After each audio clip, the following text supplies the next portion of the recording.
Hey guys, welcome to an interesting video on Wild Rift. So we're back with the patch 3.4a tier list, and honestly I wanted to do one for patch 3.4, but I honestly felt it took some time for me to understand the meta and where the meta was going, so I didn't actually make one until now because I wanted to make one on 3.4, and 3.4a was coming out in like 2 days, so as usual there's no point making a tier list video when the next patch is coming out and there's going to be even more changes, so I'm going to make it now. We've had quite a number of changes since the past patch in, of course, 3.3c, I believe. But what we mainly have is the addition of Gwen and Yone, as well as new items like Riftmaker, Cosmic Drive, etc. So we're gonna just jump straight into it with the Baron lane, and as usual, we're only gonna discuss the important points and the changes. And yeah, let's get straight into it. So first up, I think that Gwen is honestly the best Baron laner at the moment. Number one, she was already OP. Number two, she just got buffed. And number three, people haven't even gotten good at her yet. So basically, you guys, I'm sure you guys have already seen like the Gwen 1v3s where she has insane lifesteal, etc. And she just basically kills three people by herself. And I honestly feel that that is kind of what Gwen does. Like, Gwen is a champion that's really weak in the early game, but when you get to two items, you need like two champions at least to be able to deal with you. I don't think anyone can really 1v1 Gwen, maybe except a couple of other Baronies, maybe like Fiora, Riven, etc. Maybe some of those really good 1v1 champions can actually 1v1 Gwen, but majority of champions, like 99% of champions, won't be able to 1v1 Gwen. So you need to send at least two people to stop her if she's on the side lane. 1v1, you will just get destroyed by her. So if she chooses to split push, which is maybe not always the best choice for Gwen, you're going to have to send two people to stop her. If she goes and joins the team fight, she's really good with her mist to be able to basically immune every single ranged champion's abilities.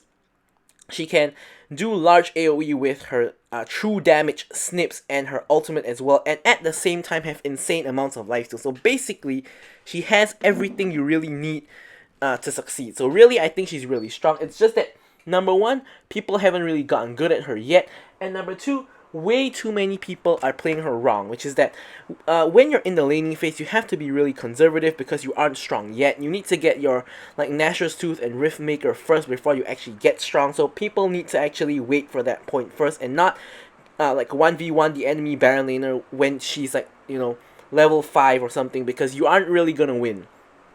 Alright, so next up we have a lot of champions who basically have stuck around in the S plus tier. We have Wukong, pretty much nothing changed about him, he's still really OP. Gragas, full AP, full tank or off tank being the best build. Off tank Gragas is really strong, does insane amounts of damage while being really tanky.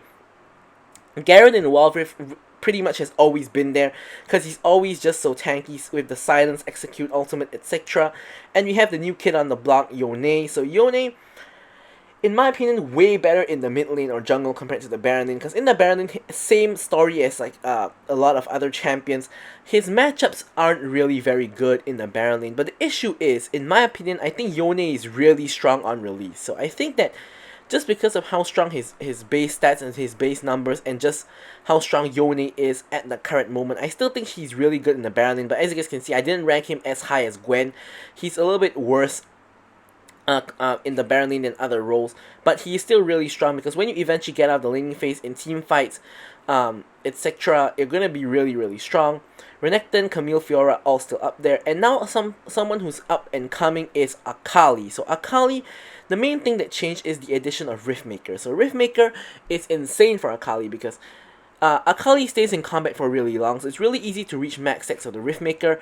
The Riftmaker got buffed with extra 10 AP this patch as well, and you also get the Omnivam, which Akali does mix damage, so really Riftmaker is an item like custom built for Akali.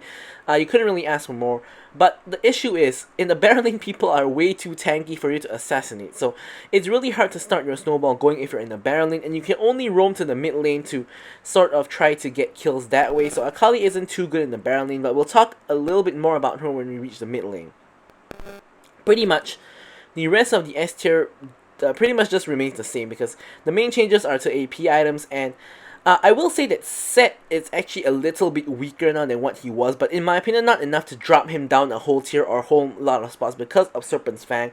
But the issue is with Serpent's Fang is that not really many people can take it. Really, only assassins like can take it. Like especially a lot of the junglers like Kha'Zix and Lee Sin can take Serpent's Fang, and like very other few people can actually wield Serpent's Fang, like Senna and Varus in the ADC role. But really, Serpent's Fang isn't too big of a problem for people with shields just because of how not many people can viably build Serpent's Fang. So Set is that much weaker, but not too bad. And honestly, the rest of the tier list pretty much just remains the same. Excuse me. Kayle, something I want to take note is I know that Kayle did get Riftmaker as well, but I think that although Riftmaker does help Kayle a lot because of that 15% Omnivamp and also that extra true damage when you reach max stacks, it definitely makes Kayle a lot stronger. However, what doesn't change is the fact that Kayle is still incredibly weak early game, and the part that kills Kayle is how weak and how easy she is to just dive on repeat in the early game. And when you reach the late game, Riftmaker or no Riftmaker, you're still going to be carrying your team, you're still going to be really strong, but it's the early game that kills her, so that's pretty much it for the Baron lane. Now we're going to move on to talking about the jungle. Okay, so for the jungle, Lee Sin, in my opinion, is pretty much always going to be one of the top junglers unless he gets absurd amounts of nerfs, because if you're a good Lee Sin, the fact of the matter is you're going to carry games. So Lee Sin's still up there. Shyvana got that huge buff of getting Omnivamp at 400 stacks instead of health. Now the health last time was honestly useless, so you only really had to care about getting to 300. But now 400 with the Omnivamp, Shyvana does mix damage as well. So she does true damage on her Q as well. So the Omnivamp really helps her a whole lot. And I think Shyvana is really, really strong. Now, Wukong, we all know he's really strong. We don't have to talk too much about him. Now we got the two new champions, Gwen and Yone, who I think are one of the top couple of junglers. First off, Gwen is AP. So Gwen is always gonna... It's not always, but she's really good in the jungle right now because AP choices in the jungle are few and far between. Of course, we do have the classic, like Evelynn, Morgana, and Diana, but none of these champions are in a too good of a spot at the current moment, I don't think. So I think Gwen is now really strong. It's probably the premier pick for an AP jungler. And it also covers her early game weakness. So if Gwen just power farms through the jungle, remember how I mentioned that she has to get to 2 items before she's really strong? It kind of covers up that weakness a little bit. Of course, you are forced to go to a fight at Dragon or Herald at 5 minutes, but aside from that, you can pretty much just power farm. You don't have to care too much about ganking and just get to your item breakpoints, and when you get to 2 items, you start taking over the game. Now, Yone in the jungle is absolutely absurd. He has a lot of CC for gank, so if you stack up your Q twice and then you E into a lane, you can get the knock-up follow-up with the ultimate and deal a whole ton of damage. And if your team helps you in any way, shape, or form, you generally are going to get a kill, or your teammate's going to get a kill, and you can pretty much just take over the game from there. So Yone, as I said, his numbers and his just, he's just really, really broken on release in my opinion, so I think he's really, really good. Kha'Zix and Gragas still stays up there in the S plus tier. I have dropped Olaf down because honestly I feel that Olaf can't really compare, not can't compare, but I think he isn't as strong as the S plus champions. I haven't seen him being picked all that much, so I don't really think he's too, it's not that I don't think he's too good, I just don't think he is as good as the S plus tier champions at the current moment. Now, Ekko moved him down a couple of spots because his jungle clear is a little bit worse. However, the fact of the matter still remains Ekko is a really good scaling jungler and a really strong AP jungler. I kind of forgot about Ekko when I was talking about AP junglers just now, but Ekko is also a really, really good option for an AP jungler. Aside from Gwen and Ekko, probably the next best AP jungler is Morgana. I think Morgana is way better than Evelynn. I think Evelynn is pretty dead at this point as an AP jungler.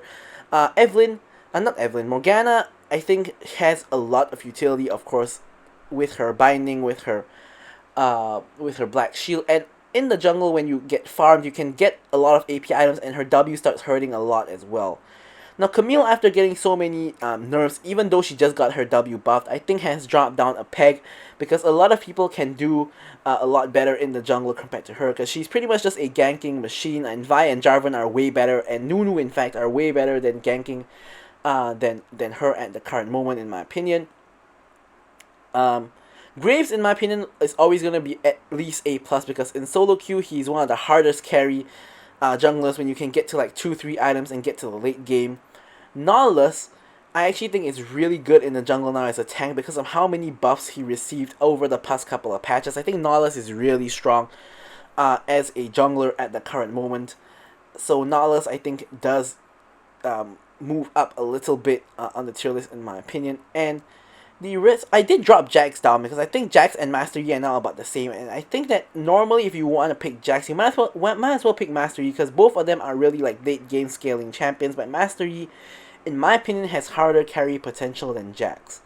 Now Rammus, I still think might be a little bit sleeper because he is really good in ganks, and even in Master, I've seen like Rammus snowballing. Like for example, I was playing against a Draven lane, and Draven was playing aggressive, and the Rammus literally camped my lane and fed me like 3 kills on the Draven. The Draven became useless, I became fed, and I think pretty much the Rammus like ganking in early game to shut down the Draven pretty much won us the match. So I think Rammus could be a little bit sleeper OP, might move him up in the future, but that's gonna be it for the jungle.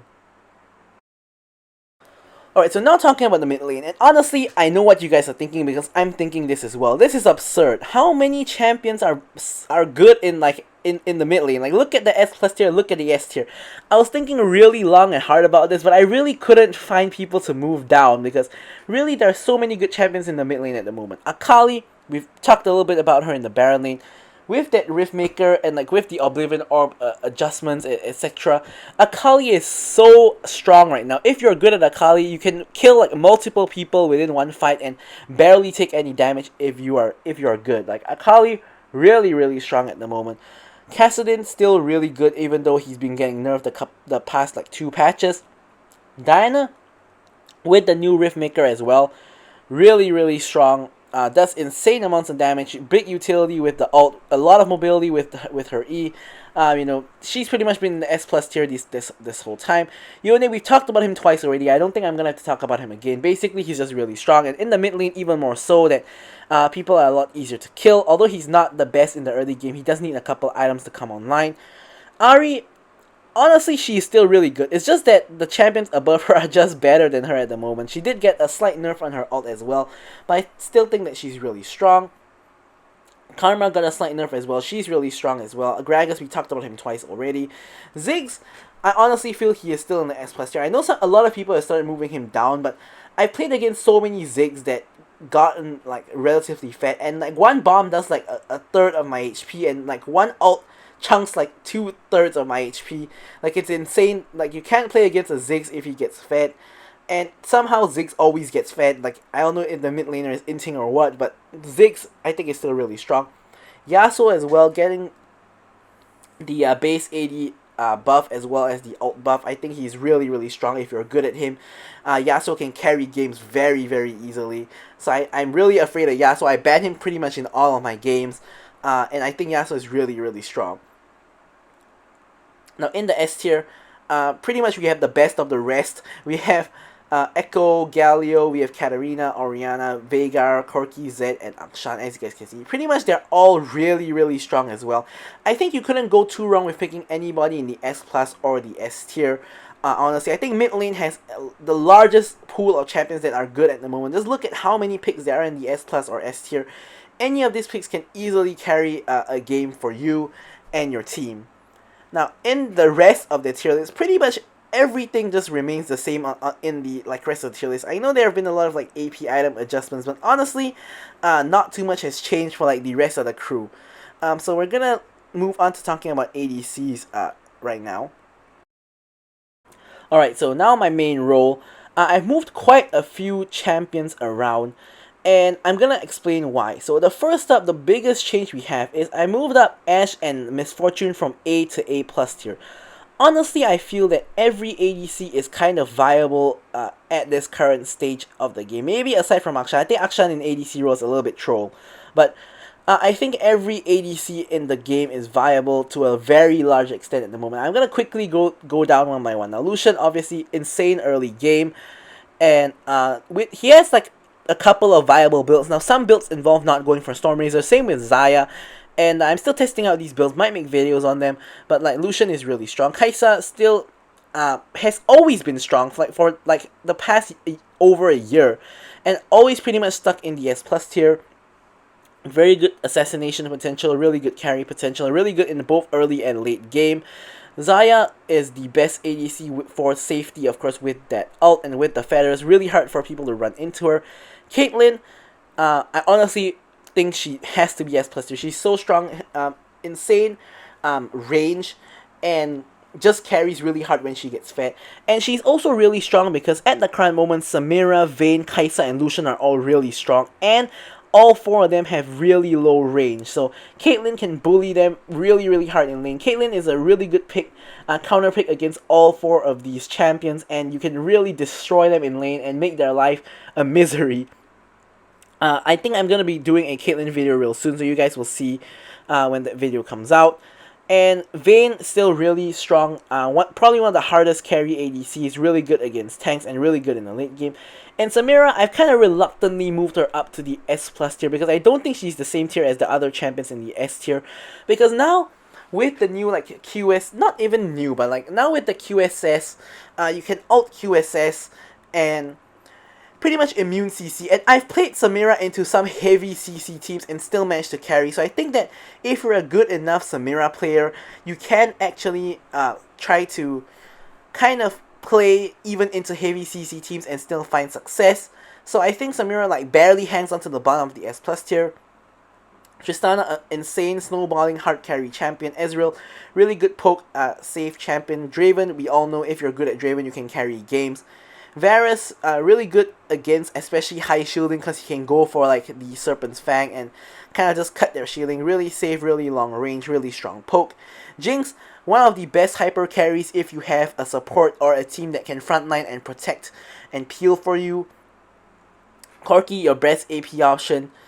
And Ashe, a lot of utility, but at the same time a very decent amount of damage. I've released quite a number of videos on Ashe recently, so you guys should know that I'm currently a really big fan of Ashe, but I'm not delusional. I know she isn't better than like a majority of the other ADCs. And next up we have Jhin, who unfortunately is kind of falling off and about to become the worst ADC possibly soon again, but at the same time he's still really viable with the Stormrazor and all that. And MF, I'm not quite sure where MF stands at the moment because I know that her win rates are really high, and I haven't really tested her, but I honestly don't quite see how she's gonna be that strong.